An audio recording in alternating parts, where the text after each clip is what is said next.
FN వీక్లీకి స్వాగతం. ముందుగా ముఖ్యాంశాలు.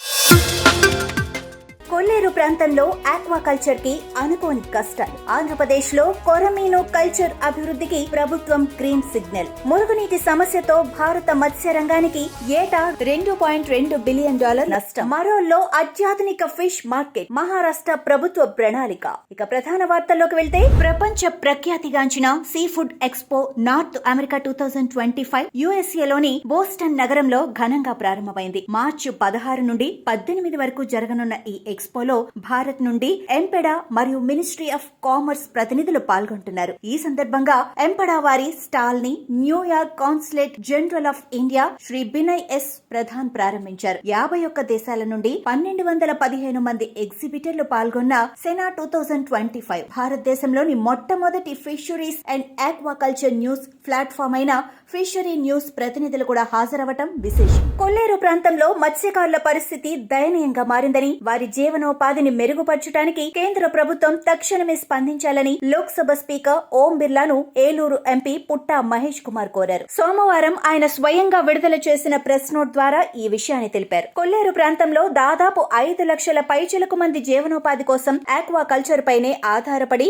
బతుకుతున్నారు. అయితే ప్రకృతి విపత్తుల వల్ల ప్రతి సంవత్సరం వీరు తీవ్ర నష్టాలు చవిచూడాల్సి వస్తోంది. 1975లో అప్పటి ఉమ్మడి ఆంధ్రప్రదేశ్ సీఎం జలగం వెంగళరావు కొల్లేరు ప్రాంతంలో చేపల పెంపకాన్ని ప్రోత్సహించేందుకు 144 ఫిషరీస్ సొసైటీలను స్థాపించారు. కానీ 1999లో రాష్ట్ర ప్రభుత్వం ఈ ప్రాంతంలో ఉన్న 77,000 ఎకరాలను వన్యప్రాణి అభయారణ్యంగా ప్రకటించడంతో స్థానికుల జీవనోపాధికి పెద్ద గండి పడిందని ఎంపీ మహేష్ కుమార్ స్పీకర్ కు వివరించారు. అభయారణ్యం ప్రకటన తర్వాత గ్రామాల్లో కనీస వసతులైన స్కూళ్లు, కాలేజీలు, రోడ్లు మరియు తాగునీరు అందని ద్రాక్షగా మారాయి. దీంతో అనేక మంది మత్స్యకారులు వలసబాట పట్టారు. ఆక్వాకల్చర్ తగ్గిపోవటం వల్ల రాష్ట్ర ఆదాయానికి భారీగా లోటు ఏర్పడుతుందని, ఇంకా ఆలస్యం చేస్తే కొల్లేరు ప్రజలు ఆర్థికంగా మరింత ఇబ్బందులు ఎదుర్కోవాల్సి వస్తుందని ఎంపీ మహేష్ కుమార్ అభిప్రాయపడ్డారు. విశాఖపట్నంలో ఉన్న central institute of fisheries technology అధికారులు చెన్నైలో ఉన్న central institute of brackish water aquaculture వారితో కలిసి కాకినాడ జిల్లాలోని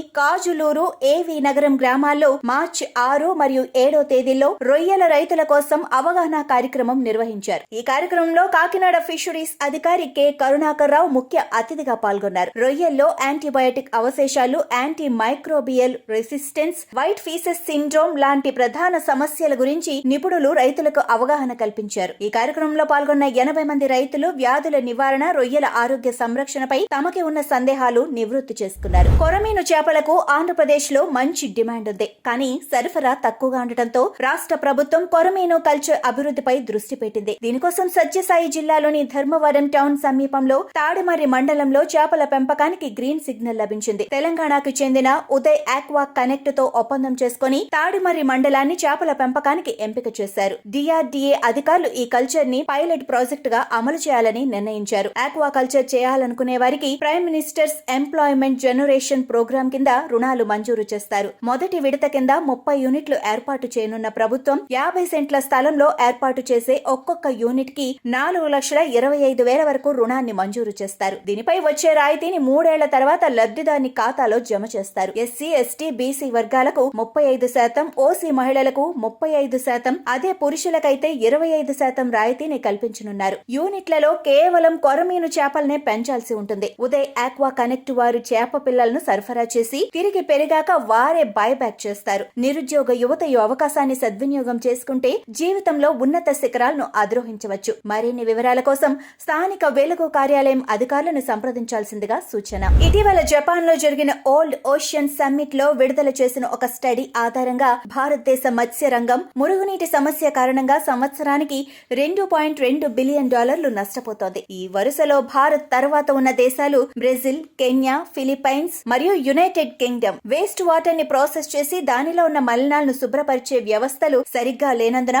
భారత్ లో ఫిషరీ సెక్టార్ తీవ్ర సమస్యలు ఎదుర్కోవాల్సి వస్తోంది. ఇప్పటికే ప్రపంచంలో మేజర్ సీ ఫుడ్ సప్లయర్ అయిన భారత్ ఈ సమస్యను తక్షణమే పరిష్కరించుకోకపోతే ప్రపంచవ్యాప్తంగా మన ఎగుమతులపై తీవ్ర ప్రభావం పడే అవకాశం ఎంతైనా ఉంది. అంతేకాక ఇలా మురుగునీటిలో పెరిగే చేపల వలన వాటిని తినేవారికి ప్రమాదకరమైన వ్యాధులు వస్తాయి. కావున కేంద్రం మరియు రాష్ట్ర ప్రభుత్వాలు ఈ వేస్ట్ వాటర్ మేనేజ్మెంట్ కోసం దీర్ఘకాలిక ప్రణాళిక రూపొందించి ప్రజల ఆరోగ్యం అలాగే మత్స్య ఎగుమతులు మెరుగుపరుచుకోవాలని ఫిషరీ న్యూస్ ఆకాంక్ష. భారతదేశంలో మత్స్యరంగం అభివృద్ధికి ఫిష్ ల్యాండింగ్ సెంటర్లు ఎంతగానో దోహదపడతాయి. కేంద్ర మరియు రాష్ట్ర ప్రభుత్వాలు ఇటీవల ఇంటర్నేషనల్ స్టాండర్డ్స్ లో ఫిష్ మార్కెట్లను అభివృద్ధి చేయాలనుకోవటం మంచి పరిణామం. ముంబైలోని మరోల్ ప్రాంతంలో దుబాయ్ మరియు సిడ్నీ నగరాల తరహాలో ఒక అత్యాధునిక ఫిష్ మార్కెట్ ను రూపొందించాలని ప్రణాళికలు రచిస్తోంది మహారాష్ట్ర ప్రభుత్వం. ఇటీవల జరిగిన ఈ ప్రాజెక్టు రివ్యూ మీటింగ్ లో పాల్గొన్న రాష్ట్ర ఫిషరీస్ అండ్ పోర్ట్స్ శాఖ మంత్రి నితేష్ రాణే ఈ మార్కెట్ వలన స్థానిక మత్స్యకారులకి కొత్త అవకాశాలు వచ్చి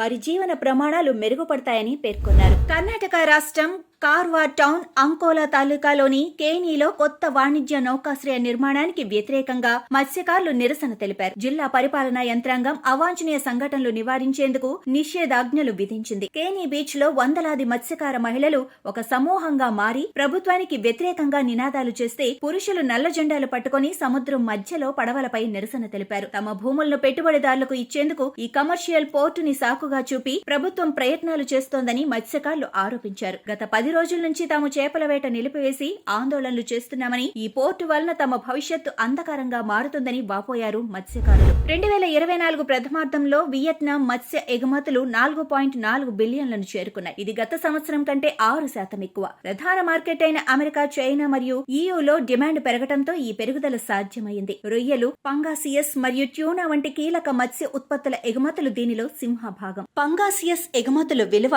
$918 మిలియన్ ఉండగా ట్యూనా $472 మిలియన్, రొయ్యలు $1.6 మిలియన్ అందించాయి. ఈయూకి ట్యూనా ఎగుమతులు 18% మరియు 56% పెరిగాయి. అలాగే చైనా మరియు ఈయూకి రొయ్యల ఎగుమతులు కూడా పెరిగాయి. రాబోయే నెలల్లో సీ ఫుడ్ ఎగుమతులు పెరిగే అవకాశాలున్నప్పటికీ ఈక్వెడార్ మరియు భారత్ నుంచి పోటీ, పెరుగుతున్న రవాణా ఖర్చులు మరియు ముడి పదార్థాల కొరత వంటి సవాళ్లు ఉన్నాయని సీ ఫుడ్ అసోసియేషన్ తెలిపింది. మణిపూర్ గవర్నర్ అజయ్ కుమార్ భల్లా ఇంఫాల్లోని మణిపూర్ యూనివర్సిటీలో కొత్తగా అభివృద్ధి చేసిన మాసిర్ హ్యాచరీ మరియు fresh water ecology and sustainable aquaculture ల్యాబొరేటరీని ప్రారంభించారు. ఈ ప్రయోగశాలని ఉత్తరాఖండ్ లో ఉన్న central institute of cold water fisheries research మరియు మణిపూర్ యూనివర్సిటీ కలిసి అభివృద్ధి చేశాయి. ఈ సందర్భంగా మాట్లాడిన గవర్నర్ భల్లా మణిపూర్ లో పుష్కలంగా ఉన్న జల వనరులను వినియోగించుకుని మత్స్య పరిశ్రమను అభివృద్ధి చేయటం రాష్ట్ర ఆర్థిక అభివృద్ధికి కీలకమని అన్నారు. ప్రధానమంత్రి మత్స్య సంపద యోజన లాంటి పథకాలతో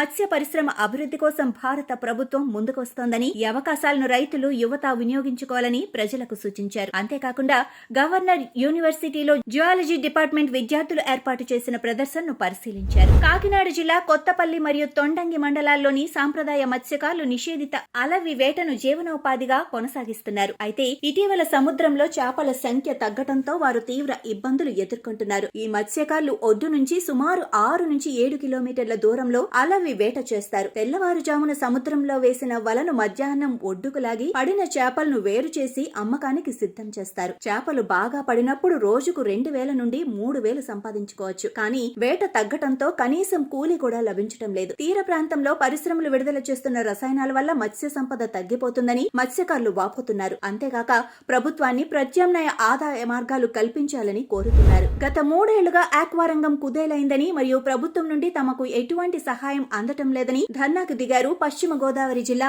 ఆకివీడుకు చెందిన ఆక్వా రైతులు. జాతీయ రహదారిపై ధర్నా చేపట్టిన వీరు వాతావరణం సహకరించకపోవటం, తెగుళ్లు మరియు మేత ధరల పెరుగుదల వలన తాము తీవ్ర నష్టాలను ఎదుర్కొంటున్నామని తెలిపారు. వరి రైతులలాగా తమకు కూడా ప్రభుత్వం కనీస మద్దతు ధర ప్రకటించాలని డిమాండ్ చేశారు. రొయ్యల కొనుగోలు చేసే కంపెనీలు సిండికేట్లుగా మారి ధరలను తగ్గిస్తున్నాయని, దీనికి ప్రభుత్వం అడ్డుకట్ట వేయాలని అన్నారు రైతు సంఘం నాయకులు. అలానే విద్యుత్ సబ్సిడీ కూడా ప్రభుత్వం తక్షణమే అమలు చేయాలని డిమాండ్ చేశారు. మహారాష్ట్రలోని రత్నగిరి తీర ప్రాంతంలో మత్స్యకారుల సంరక్షణ కొరకు Gokhale institute of politics and economics CSD GIPE centre for sustainable development ఒక కొత్త ఆర్థిక నమూనాను రూపొందించింది. ఈ నమూనా ద్వారా సముద్ర కాలుష్యాన్ని తగ్గించడమే కాకుండా మత్స్యకారులకు ఉపాధి అవకాశాలను పెంపొందించడానికి వీలవుతుంది. ఈ ప్రాజెక్టు కింద మత్స్యకారుల నుండి ఉపయోగించిన షిప్ లూబ్ కొనుగోలు చేయబడుతుంది. తద్వారా సముద్ర కాలుష్యాన్ని తగ్గించడం మరియు ఈ ఆయిల్ ను తిరిగి ఇతర ప్రయోజనాలకు ఉపయోగించడం జరుగుతుంది. ప్రస్తుతానికి ఈ ప్రాజెక్టు రత్నగిరి జిల్లాలో మాత్రమే అమలవుతోంది. అయితే GIPE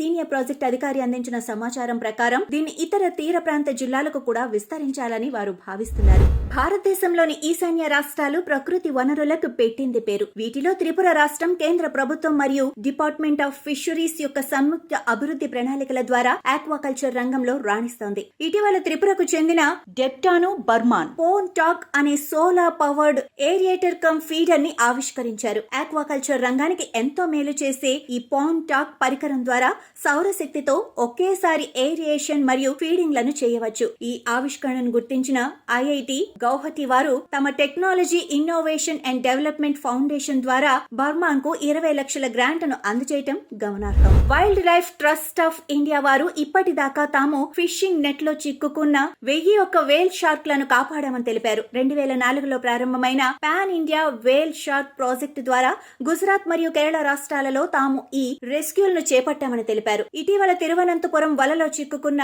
ఒక వేల్ షార్క్ ని రక్షించడం ద్వారా 1001 సంఖ్యను చేరుకున్నామని ఈ సందర్భంగా విడుదల చేసిన ప్రెస్ నోట్ లో WTI ఆఫీస్ ఇన్ఛార్జ్ బి సైమంతి పేర్కొన్నారు. కేంద్ర ప్రభుత్వం కేరళ మత్స్యకారులకి అదనంగా 600 లీటర్ల నాన్ సబ్సిడైజ్డ్ కిరోసిన్ ని అందించేందుకు సమ్మతం తెలిపింది. ఇది గతంలో అందించే 648 కిలో లీటర్లతో పోలిస్తే 92.59% ఎక్కువ. Minister of state of tourism and petroleum and nature gas Suresh Gopi పార్లమెంటులో చేసిన అభ్యర్థన మేరకు కేంద్రం ఈ పెంపుకి అంగీకరించింది. ఈ పెంపుదల తమకు ఎంతగానో లాభిస్తుందని హర్షం వ్యక్తం చేస్తున్నారు కేరళ మత్స్యకారులు. మేఘాలయలోని షిల్లాంగ్ లో ఉన్న పాస్టోరల్ సెంటర్ లో ఎంపెడా NACSA మరియు north eastern region community resource management society సంయుక్తంగా బెస్ట్ మేనేజ్మెంట్ ప్రాక్టీసెస్ మరియు డైవర్సిఫికేషన్ ఇన్ ఆక్వాకల్చర్ అనే అంశంపై 5 రోజుల శిక్షణ కార్యక్రమాన్ని నిర్వహించారు. ఈ కార్యక్రమంలో భాగంగా 14 మంది ఆదివాసీ ఆక్వా రైతులకు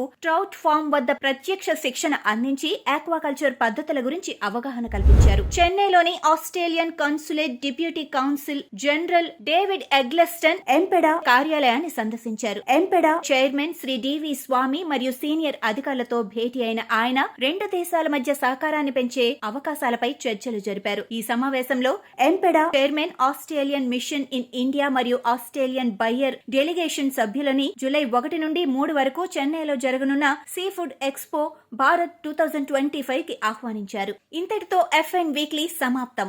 మరిన్ని వార్తల కోసం ఫిషరీ న్యూస్ ని ఫాలో అవ్వండి.